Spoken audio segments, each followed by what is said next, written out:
Hey guys, how we doing? So we're back on another Swag Kage versus video. This one seems to be a little bit different, interesting, because there's no Uchiha characters in the title.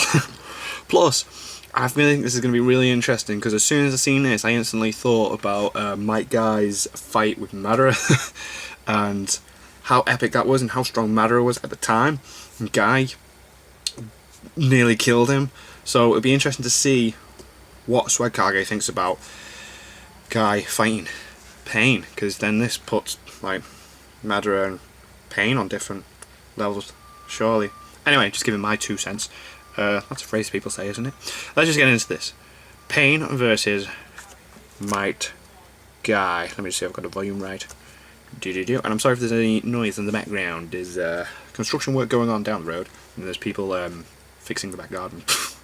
Anyway. Hey, how's it going, everybody? Swag Kage here, and welcome to today's video, where, as the thumbnail and title should have already told you, we're going to be talking about Guy versus Pain. Now, some of you may be wondering why I'm covering this matchup in particular, and, well, people usually have 2 major problems with my versus battle videos, and the first is that a lot of them focus on Uchiha characters fighting either non-Uchiha characters or other Uchiha characters. And since I've developed a reputation as that guy in the Naruto community who regularly deep-throats the Uchiha, I can understand why people have gotten tired of me constantly talking about them fighting other people. The second thing people typically criticize me for is that when I make a versus battle video, I and the person I'm talking to tend to show pretty clear favoritism towards one combatant and will be a little more dismissive than we should of whoever they're fighting. But, while I haven't gotten many requests for this fight, not only does this battle not involve any Uchiha, it's also a pretty tricky one to cover, so I'm gonna have to talk about both fighters from a lot of angles in order to do it properly. The rules for the fight are going to be simple. It's like Sage Naruto versus Pain, except Naruto is replaced with Guy. That's to say that Guy is in Naruto's position when he fought Pain, only he doesn't have Ma and Pa there to help him. Instead, he only has Katsuyu by his side, feeding him intel the same way she fed it to Naruto. Pain will have little to no intel on Guy outside of what Kisame has presumably told him about him. This means that Pain will know what Guy is capable of when using up to the 6th gate, but everything beyond that will be completely new to him. I would love to talk about what would happen if Guy was in Jiraiya's place and fought Pain in the Rain Village, but that's a little bit tricky because Guy might not even end up fighting all 6 paths. And if he does, he'll probably get caught off guard the same way Jiraiya does, and I really don't know if I could see him coming out on top there. It's just a lot easier to come to a conclusion when using the circumstances that I've already outlined, so without further ado, let's just jump right into the analysis. The first person I'm going to be taking a look at is Guy, because he's a lot easier to break down than Pain is. Now, before I proceed, let me make it clear, I'm going to be analyzing Guy's abilities when using the 7th gate and the 8th gate. And the reason for this is because the 6th gate and below are not going to help him fight Pain. The 6th gate was only enough for Guy to take out a 30% power clone of Kisame, and I think it goes without saying that that is nowhere near the level that Pain is at. If Guy intends to win here, he has to start from at least gate 7.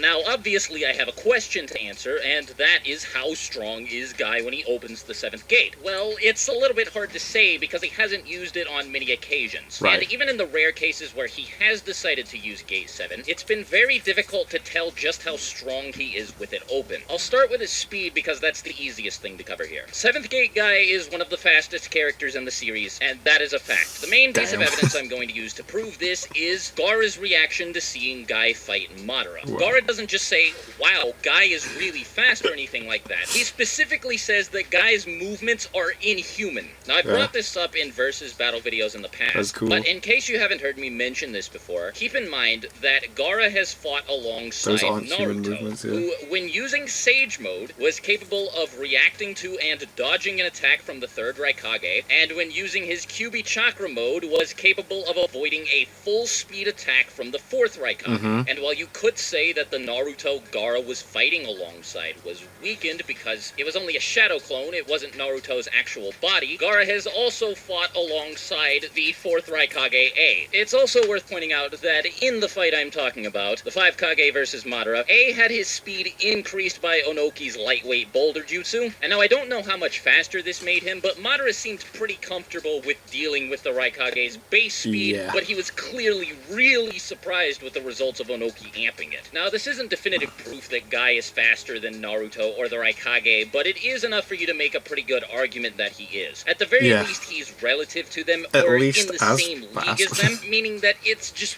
really hard to argue that any of the Paths of Pain would be fast enough to keep up with him. Now, as for his attack power, this is a lot less clear-cut because you don't have a whole lot of statements to draw from. But Guy's feats concerning attack potency in the 7th gate are pretty crazy. As a matter of fact, he has some pretty incredible 6th gate feats as well. The craziest thing Guy has done while in the 6th gate is use Asaku Jaku to stun one of the tailed beasts, Saiken, the 6 tails. And now it's really scary to imagine just how strong Guy is with the 7th gate open, considering the enormous difference in attack potency that exists between the 6th and 7th, which, let me remind you, is so large that 6th gate Guy was just able to deal with 30% of Kisame's strength, whereas 7th gate Guy was able to soundly defeat a full power Kisame while holding back in order to prevent himself from killing him. That's one thing that many people seem to gloss over when talking about how strong Guy is with the 7th gate open, but yeah, like I said, Guy didn't want to kill Kisame as he wanted to be able to interrogate him after the battle. And speaking of Guy's battle with Kisame, I haven't even mentioned the Hirudora yet.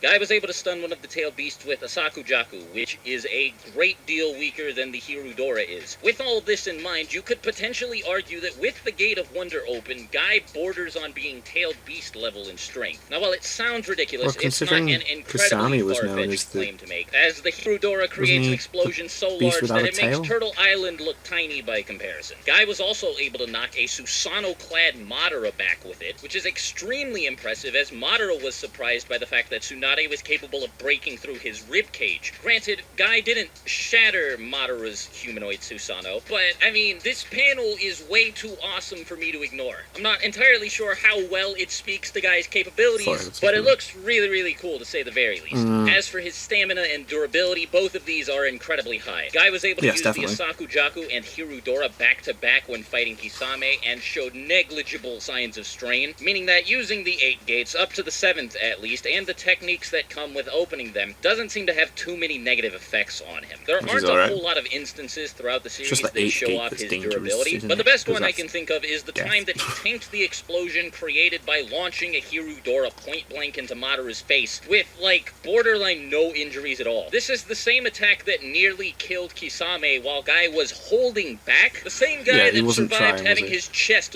literally ripped open by B, and the only thing that really ended up happening to him was he got knocked unconscious for a couple seconds, but after he woke up, he just said, oh yeah, my ribs hurt a little bit, and my arm does too, but other than that, I'm fine. Now, obviously, Guy isn't invincible, and he can't use all of the gates up to the 7th indefinitely, otherwise he would just walk around with the 7th gate open all the time. Or, more realistically, he would always jump straight to the Gate of Wonder, instead of opening the Gate of Joy first like he has on multiple occasions. But I can imagine that it takes a lot for him to run out of stamina. He'll certainly be able to use the 7th gate for longer than Naruto was able to use Sage Mode, though I don't know how the boost that the 7th gate gives him compares to the boost Naruto received from Sage Mode. Anyway, now let's move on and analyze Guy's abilities in the 8th gate. I almost think that this portion isn't really necessary, because Guy's feats in the 8th gate speak for themselves. Now, I know I said this battle didn't involve any Uchiha, but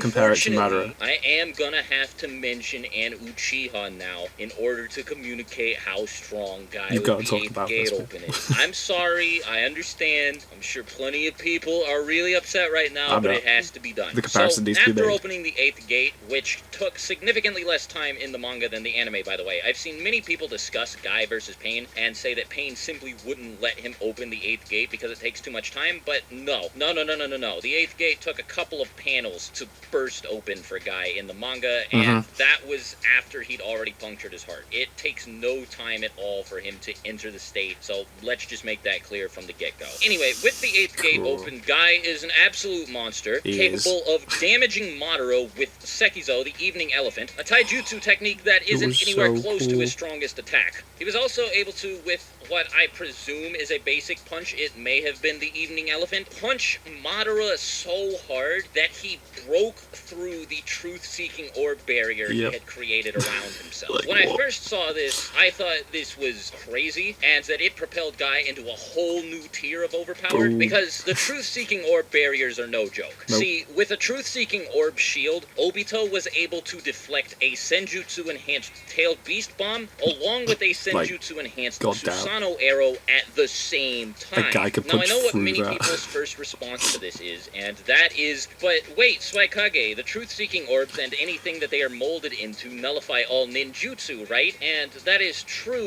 with the exception of Sage Jutsu or Senjutsu enhanced attacks. This looks really impressive at first until you realize that there are multiple versions of the truth-seeking orb barriers that Obito and Madara have used. The barrier that blocked the Susanoo arrow and tailed beast bomb combination was one composed of all of Obito's truth-seeking orbs, meaning that it was significantly stronger than the barrier Madara created, which was only composed of 3. So, while it is still impressive that Guy broke through it, it's not as impressive as some people seem to think. I mean, there's really almost no point in covering that anyway, because I'm pretty sure that everybody can agree, if Guy lands a single punch on any of the 6 paths of pain, they're probably going to go down immediately. He's likely capable of one-shotting all of them, though the Diva Path might be an exception, and I'll get into that more when I talk about Pain's abilities. Now, like I said, the Evening Elephant was capable of damaging Madara, so I'm pretty sure that it goes without saying that one shot from any of these is definitely going to be more than enough to take out any of the paths of pain. The problem is, Guy cannot use these endlessly because his stamina and durability with the 8th gate open decrease significantly. Just launching an Evening Elephant barrage started breaking his bones, and the act of simply moving around with the 8th gate open causes him pain. I'm not sure how much pain, but he seems to think it's excruciating, so yeah, it's really hard for Guy to do anything. Not easy to use. Now, the point that I'm trying to get across by saying all of this is that I don't think Guy has an infinite amount of Evening Elephants that he can launch. Not to mention, he can only leave the 8th gate open for so long before dropping dead. In the manga, he only fought Madara for maybe 2 or 3 chapters before the effects of opening the 8th gate wore off. So he really doesn't have a whole lot of time to do anything against Pain in this state, but again, he also does not have an infinite number of Evening Elephants he can launch, and since we've established that his regular punches are not Susanoo arrow, tailed beast bomb combined level, it is possible to argue that maybe Pain could reflect one of Guy's basic punches with a Shinra Tensei. Again, I'll get more into that later when I talk about Pain's capabilities, but it's just worth keeping in mind that Guy does have limits with the 8th gate open. Of course. I don't want to wank him too heavily, but also I don't want to downplay him. If he were to charge up the Night Guy and land it on any of the paths of Pain, they would be dead immediately, and there's nothing they would be able to do about it. Now, it's pretty safe to assume that Pain would not let Guy up the Night Guy the same way Madara did, but the anime caused that scene to last for a lot longer than it did in the manga, as in the manga, Guy only took a couple panels charging up his final attack, as opposed to the few minutes it took him in the anime. Anyway, a lot of what I'm talking about right now is really only relevant when speaking about it relative to Pain's own abilities, so let's start analyzing him next. But first, let me make a quick note. While I don't intend for my Pain analysis to take longer than my Guy analysis did, I will say right out of the gate that, like I mentioned earlier on in the video, explaining how strong Pain is a lot more difficult than doing the same with Guy. And that is because, unlike Guy, Pain does not rely on brute force. He relies on a very versatile moveset used in a very specific variety of ways. Now, for the sake of making sure this video isn't like 50 million hours long, I'm going to spend most of this time talking about the ways that Pain can counter Guy's abilities. Besides, I've already made a video about the Rinnegan, so if you want to know everything that Pain is capable of, you can just go watch that and then come back here when you're done. When analyzing Guy, I mentioned pretty much everything he has up his sleeve because he's probably going to want to use every single one of his techniques when going up against somebody like Pain. In Pain's case, the same cannot be said because a lot of his jutsu can only be used in particular situations and against particular enemies. For example, the Preda Path will be pretty much useless in this fight as he won't be able to absorb any of Guy's projectile attacks, and holding Guy in place will be next to impossible because of how strong he is. Now, first off, the path that I think is going to give Guy the most trouble is the Animal Path, and this is because Guy has no way to deal with some of these summons. While Naruto was able to use Sage Mode to sense the locations of any of the animals that this path summoned, Guy won't be able to do the same thing, and that's incredibly problematic because of the Chameleon. Now, I don't recall the Chameleon being this fast when the 6 paths of Pain used it, so maybe it's stronger when being used by single body Nagato or something, although that doesn't really make sense. But anyway, when Nagato used it against Naruto and B, it was fast enough to get behind B without him noticing. And now, I know I said in the Itachi versus B video, hey, B is fast, but he's not that fast, and what I meant wasn't that B is slow or whatever. He's incredibly fast. He's almost as fast as the Raikage as he needs to be for them to sync up with the dual lariat that they perform together. So B is still pretty fast, and the fact that this chameleon was able to nearly blitz him is pretty impressive. Granted, it was invisible, but Naruto is capable of sensing the locations of other people and things, even when in KCM and not Sage mode. Anyway, I kinda got off track there. The point is, this chameleon can turn invisible and move really, really fast, and it will create problems for Guy. If he focuses too heavily on fighting the other paths of pain, he might get slept from behind by this chameleon, assuming, of course, he is in the 7th gate. Most of what I am going to be talking about is assuming that Guy is in the 7th gate. Once I start talking about Guy activating the 8th gate, I will make it clear. Another one of the animals that might give Guy some trouble is the drill-beaked bird that the animal path can summon, because this allows him to fly, and Guy can't do that. And since he is a predominantly taijutsu-based fighter, he doesn't have a whole lot of projectile attacks that can reach into the air. Now, obviously, Hirudora and a Sakujaku can be used from a distance. However, I don't know if Guy is capable of spamming Hirudora, and he might only be able to use it a set number of times before exhausting himself. The same also goes for a Sakujaku, though he might have to use it carefully. That being said, spamming it in order to damage the animal path while he is flying in the air atop this bird is really not a good idea. I would assume anyway. Maybe it'll end just fine for Guy, who knows. Anyway, for the rest of my analysis, I'll try not to speak about Guy so much, since this is the pain section and not the this is where they fight section, but I do think it is worth mentioning how Pain will implement these things in the fight. Next up, the Asura path will be able to fire missiles and laser beams and all of its other crazy shit from a distance, which will be really good for cornering Guy and pinning him down so that the Diva path can use one of its abilities, or so the Animal path can use one of its summons against him, or so that the Preta or Human path can get in really close and either extract his soul in the case of the Human path, or absorb his chakra in the case of the Preta path. Now, if Guy gets close enough to the Asura path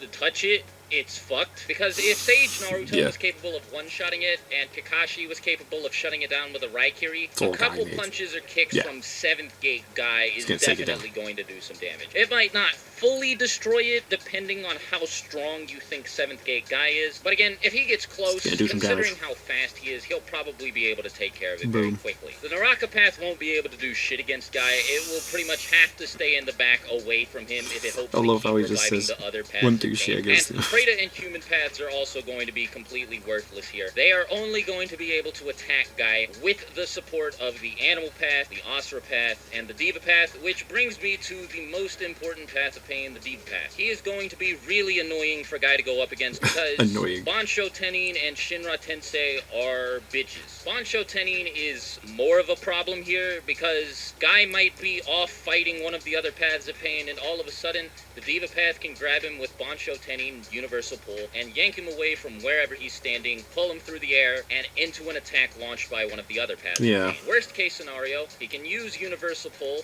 to pull him into the clutches of the Human path, at which point Guy will have his soul extracted and die. Shinra Tensei is also a pretty big deal here, and now it's no joke, especially not its more powerful variants, like the one that was capable of blowing up all of Konoha, for instance, but even the basic lowest level Shinra Tensei was capable of reflecting a Rasen Shuriken. As a matter of fact, it didn't reflect it, it just outright destroyed it, caused it to disappear into nothing. Now, the effectiveness of Shinra Tensei depends on whether or not you think the Rasen Shuriken is stronger than Hirudora. Now, the Rasen Shuriken is really difficult to scale because I don't know if it attacks with brute force at all, or if it entirely relies on destroying whatever it touches on a cellular level. Because Kakuzu was able to tank a tailed beast bomb, and yet after getting hit by a Rasen Shuriken, he died. Now, it's really easy to say, well, this means that the Rasen Shuriken is stronger than the tailed beast bomb, but I don't really know about that. Because again, that could be entirely due to the way the Rasen Shuriken works, and it doesn't necessarily mean that the tailed beast bomb is stronger. Not to mention, Kakuzu tanked the tailed beast bomb from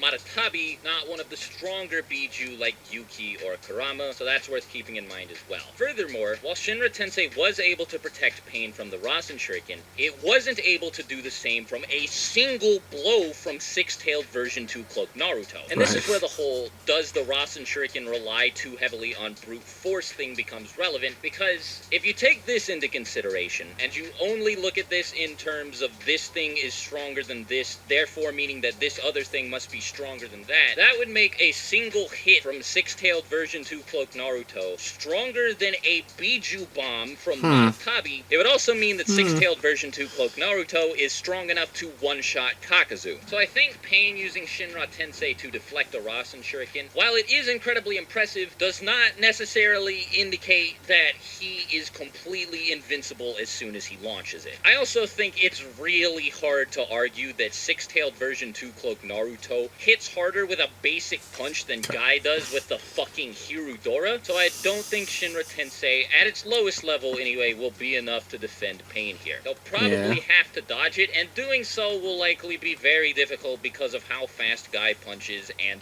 consequently how fast the Hirudora moves. Now, normally I would say that at the very least the Shinra Tensei would be enough to weaken the Hirudora, as it would absorb some of the force and leave Pain to take the rest, but I don't think that's necessarily true considering what happened when he tried to protect himself from Six-Tailed version 2 Cloak Naruto. Not only did Naruto completely resist the effects of the Shinra Tensei, he also used the recoil it created to shove Pain backwards into the air. This means that using Shinra Tensei to defend himself could potentially compound the damage dealt by the Hirudora, which, I mean, really, it's just not good at all. But, of course, I've gone this entire time without mentioning Chibaku Tensei, which, let's be real, Guy could do nothing about. I really can't see Nagato resorting to using Chibaku Tensei against Guy after only opening 7 of the 8 gates. I think he really wouldn't see him as enough of a threat to resort to that. But if he were to, there would be absolutely nothing Guy could do against Chibaku Tensei, and I don't want to hear otherwise. It took B, Naruto, and Itachi all launching their strongest attacks to disrupt the Chibaku Tensei that Nagato launched against them. And so there's really no way Guy would be able to destroy it, no matter how many Hirudoras he sent after it. I also think that if Pain did launch Chibaku Tensei, Guy's only option would be either to open the 8th gate or lose. If he did not manage to open the 8th gate while he was being pulled to the center, he would lose as he would be paralyzed in the center of the Chibaku Tensei, and that would be that. Now, I really can't see Pain resorting to using this again because he'd want to save some strength for when he has to fight Naruto. He came to Konoha to capture the Nine Tails after all, but if he has to choose between losing all 6 paths of Pain and exhausting some chakra to deal with Guy, he's going to choose the latter. I think that's pretty obvious. Now, alright, I think I've talked about the capabilities of both fighters for long enough, so now let's just answer the million-dollar question. Who would win in a fight between Pain and Might Guy? It's really tricky, and I mean, like, incredibly tricky. Even after all that I've went over, I really don't think I can come to a concise, accurate answer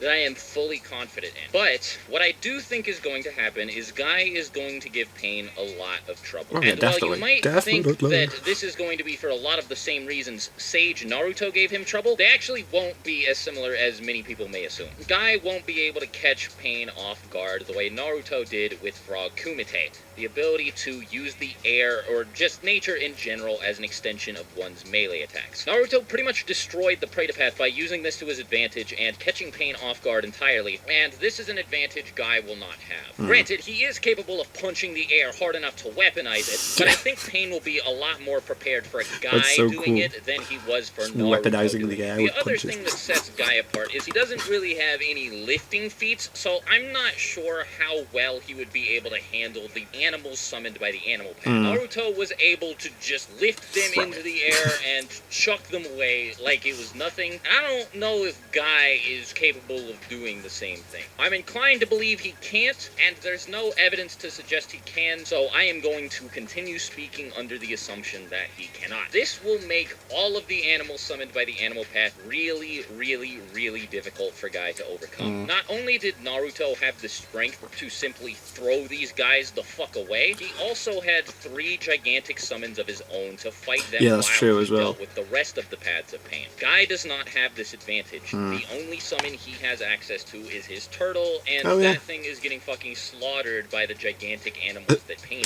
him. And again, the chameleon and especially the gigantic Cerberus are going to prove incredibly troublesome. The only way Naruto was able to get rid of this thing was by having Gamabunta smush it under his gigantic feet. And unless Guy is capable of using the expansion jutsu, and I'm just not aware of it, he won't be able to do the same thing here. The only way Guy will be able to get rid of these animals is by attacking the animal path directly and dispatching it, and that is going to be incredibly difficult for him to do with all 5 other paths against him. I can see him launching a Hirudora to take care of most of the summons, and maybe even the animal path in the process, and if Katsuyu tells him that destroying the animal path will cause all of the other summons to disappear, well then that's probably the approach that he's going to take, but doing so will be incredibly difficult, like I said. Now, obviously, he won't be completely overwhelmed or overpowered by these animals, but if enough of them are summoned at once and they all charge at him, I can see him falling eventually. He was able to deal with multiple-tailed beasts fighting him at the same time, but he had the support of Kakashi, as well as Naruto and B. Here he would be completely alone, and I don't think that these summons are anywhere near as strong as tailed beasts, but with the other 5 paths of pain, along with all of these animals fighting him at once,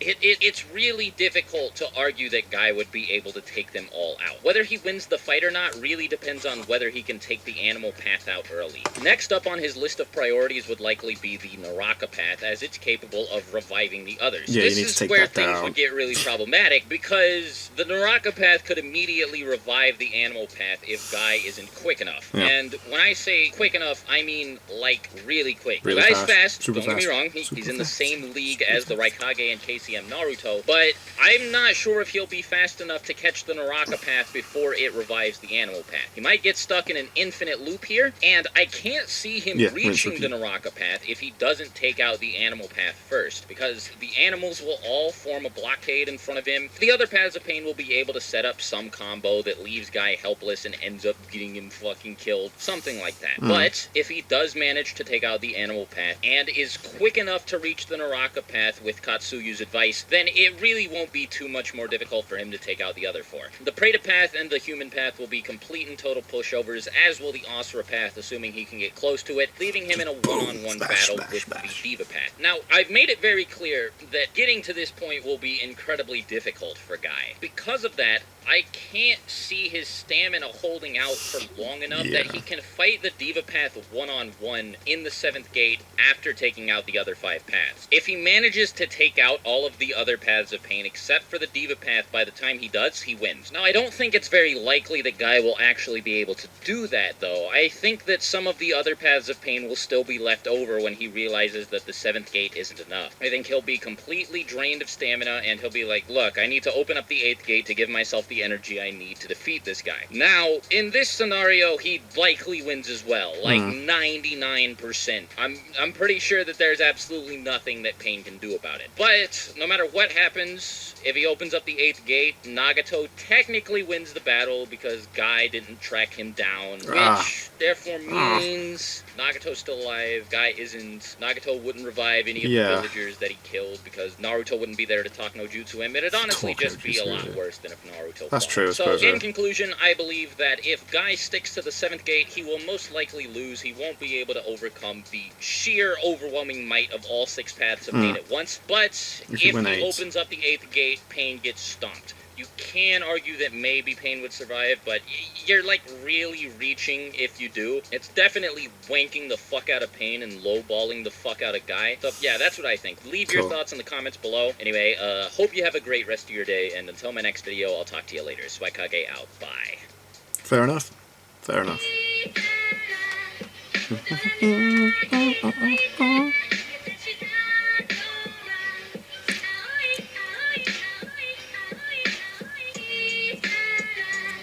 That was cool. I like it. I like how you couldn't not make the comparison between Guy and Madara, that fight there. You could not use that. So yeah, 8th gate would probably win, then he would die, and then would never go meet Nagato and blah blah blah. Talk no jutsu. Yeah, that's cool. I like these discussion videos. They're great. They're fun. And you guys seem to like them as well, so That's okay. Yay! So, yeah, thank you very much for watching, guys. What did, guy, you get it? No, it's rubbish. So yeah, thank you very much for watching. What did you guys think of that? What did you guys think of this? Click like, subscribe if you have not already. Leave comments down below, let me know what I should watch and discuss in future videos. And I'll see you guys, yes, all of you guys, next time.